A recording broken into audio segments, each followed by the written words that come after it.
7월 중순 농사정보입니다. 작물은 고추이며 내용은 석회결핍입니다. 고추에 칼슘 성분이 부족할 때 나타나는 증상과 그 해결 방법을 소개합니다.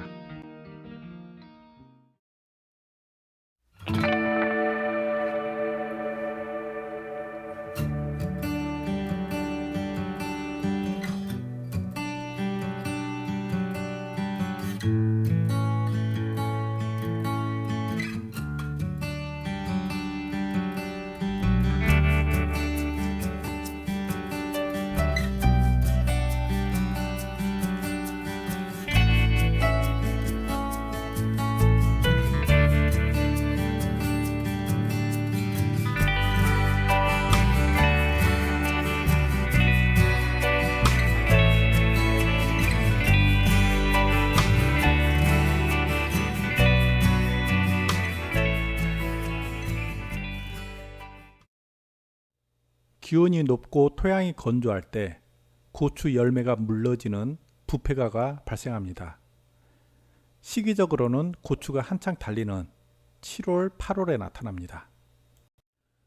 원인은 칼슘이 부족해서입니다. 칼슘은 석회에 들어있기 때문에 석회결핍 증상이라고도 부릅니다. 밥을 못 먹으면 배고프듯 고추도 칼슘을 못 먹어서 배고픈 상태입니다. 우리가 밥을 못 먹는 이유는 두 가지입니다. 우선은 쌀 자체가 없는 경우이고요. 다음은 쌀은 있는데 밥이 되지 않아 먹을 수 없는 경우죠. 마찬가지로 고추에 석회결핍 증상이 생기는 이유도 두 가지입니다.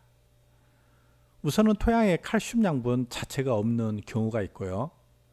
다음은 토양에 칼슘이 있는데 이 칼슘을 뿌리가 흡수하지 못하는 경우입니다. 토양에 칼슘이 있는데도 이 칼슘을 흡수하지 못하는 경우는 어떤 경우일까요?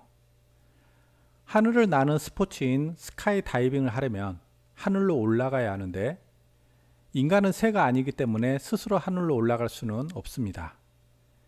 비행기를 타고 하늘로 올라가야죠. 칼슘을 비롯한 작물의 양분은 스스로 뿌리에 흡수되어 잎과 열매를 이동하지는 못합니다.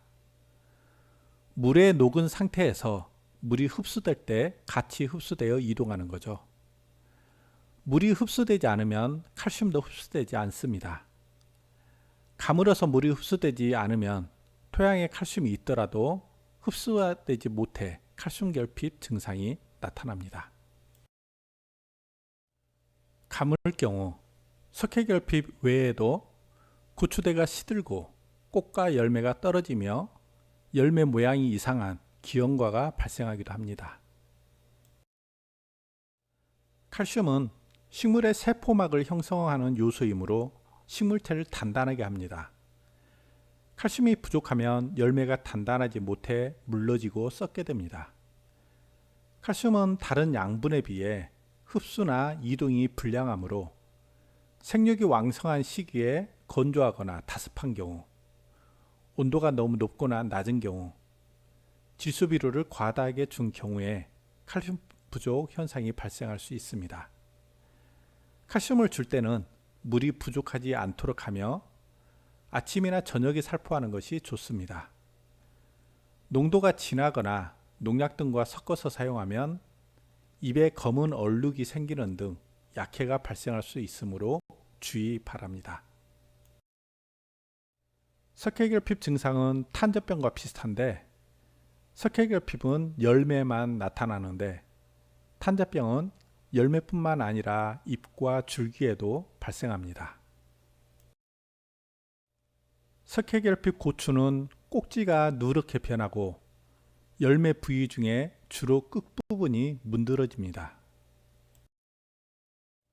열매 속을 보면 정상 고추는 씨앗이 하얀데 석회가 부족한 고추는 씨앗이 까맣게 변해 있습니다.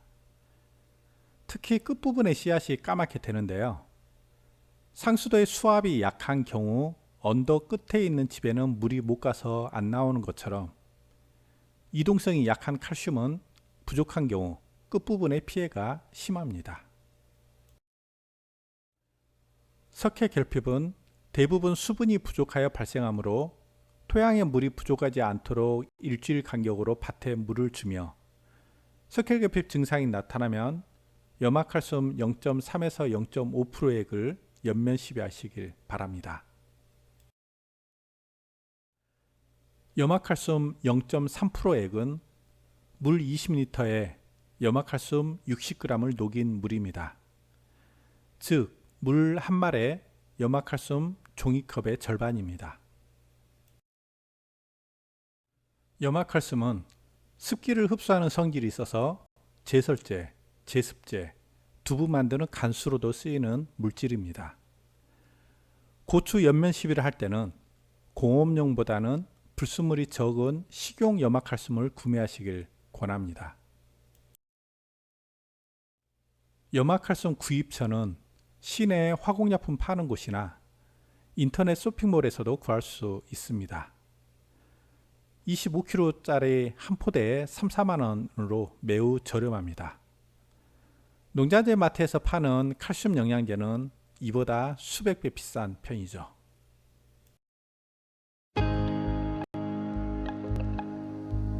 석회결핍 증상이 나타나면 우선 응급조치로 염화칼슘을 연면 시비하고 바닥의 토양에도 살포하여 뿌리가 칼슘을 흡수하도록 하며 물이 부족하지 않도록 관수하며 질소와 칼륨이 지나치게 많으면 기량작용에 석회 흡수가 되지 않으므로 시비량을 조절하시길 바랍니다.